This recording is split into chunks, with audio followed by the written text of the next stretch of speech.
మీ కృప చూపి మీ బలం ఇచ్చే శక్తినిచ్చి అయా ఇంతవరకు వాళ్ళకు ఉన్నటువంటి క్రైస్తవ విశ్వాస జీవితాన్ని ప్రశ్నించుకొని ఇంకా గొప్ప విశ్వాసంతో శక్తి కలిగిన మహిమ కలిగినటువంటి విశ్వాసాన్ని పొందుకొనగలిగినట్లుగా కృప చూపమని కోరుతూ ఉన్నాం. ఈడ చేరి వచ్చినటువంటి బిడ్డలందరినీ మీ దగ్గర హస్తలకు అప్పగిస్తా ఉన్నాం. వారిని, వారి కుటుంబాలను, వారి బిడ్డలను మీరు ఆశీర్వదించి జీవించే శక్తి దయచేయమని కోరుతూ ఉన్నాం. సమస్త మహిమా గంధ ప్రభావం మీకే ఆరోపిస్తా ఉన్నాం.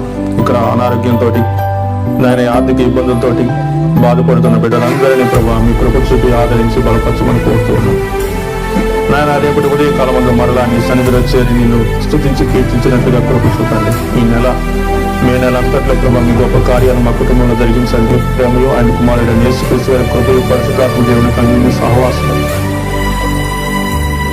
ఈ దినం చేరి వచ్చినటువంటి బిడ్డలందరికీ, వారికి, వారి కుటుంబాలకు ఇప్పుడు ఎల్లప్పుడూ సదాకాలంతో నడిపించను గాక.